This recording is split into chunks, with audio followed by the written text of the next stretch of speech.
नमस्कार दोस्तों, अगर आप राजनीति में इंटरेस्टेड है तो आपको कर्नाटक की राजनीति देख करके बहुत ही ज्यादा मजा आने वाला है, क्योंकि कर्नाटक के विधानसभा चुनाव के इलेक्शन हो गए, उनके नतीजे भी आ गए।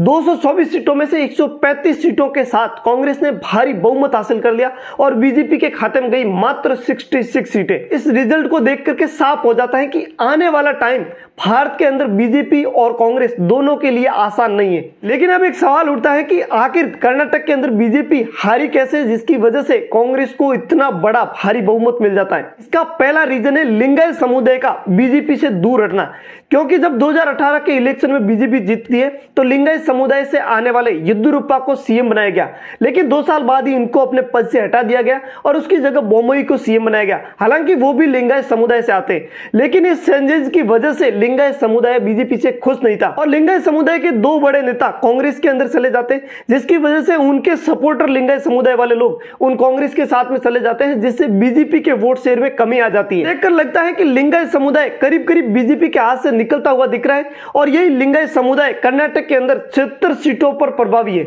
दूसरा है बीजेपी का बजरंगबली का मुद्दा फेल होना। कांग्रेस ने अपने घोषणा पत्र में कहा कि जब वो सत्ता में आएगी तो वो बजरंग दल, पीएफआई जैसे संगठनों पर प्रतिबंध लगाएगी और ये कुछ ही घंटों में एक चुनावी मुद्दा बन जाता है और इसका फायदा कांग्रेस को मिल ही जाता है। वहीं बीजेपी बजरंगबली का मुद्दा उठा करके हिंदू वोटों को एकजुट करने की कोशिश करती है, लेकिन ये उल्टा हो जाता है। तीसरा है बीजेपी ने कर्नाटक के अंदर मुसलमानों के 4% आरक्षण को खत्म कर दिया था और कांग्रेस ने वादा किया कि जब वो सत्ता में आएगी तो उनके इस 4% आरक्षण को वापस से बहाल कर देगी और इसका फायदा भी कांग्रेस को मिल जाता है। चौथा मुद्दा बीजेपी का था द केरला स्टोरी फिल्म, लेकिन ये मुद्दा भी बीजेपी के लिए काम नहीं किया।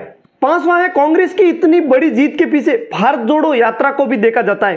कर्नाटक के अंदर यह यात्रा 21 दिन चलती है और 7 जिलों के अंदर चलती है, जिसके अंदर 48 विधानसभा की सीटें आती है, जिसमें से कांग्रेस ने 32 सीटों पर जीत हासिल करी है। 6 नंबर का पॉइंट आता है कि बीजेपी धर्म, हिंदुत्व, राष्ट्रीय, अंतरराष्ट्रीय, डबल इंजन यानी कि केंद्र और राज्य के अंदर अगर दोनों जगह एक ही पार्टी की सरकार होगी तो राज्य को ज्यादा बेनिफिट होगा, ऐसे मुद्दों पर चुनाव लड़ती है। वही कांग्रेस पार्टी मुद्दों, जमीनी मुद्दों पर चुनाव लड़ी, जिसकी वजह से वो जीत गई। 5-6 महीनों के बाद में राजस्थान के विधानसभा के इलेक्शन होने वाले और इसमें कौन सा मुद्दा सबसे ज्यादा प्रभावी रहने वाला है, अगर इसके बारे में आपको जानकारी है तो कमेंट में बताइए और ऐसे इंफॉर्मेटिव वीडियोस के लिए हमारे चैनल को सब्सक्राइब कीजिए।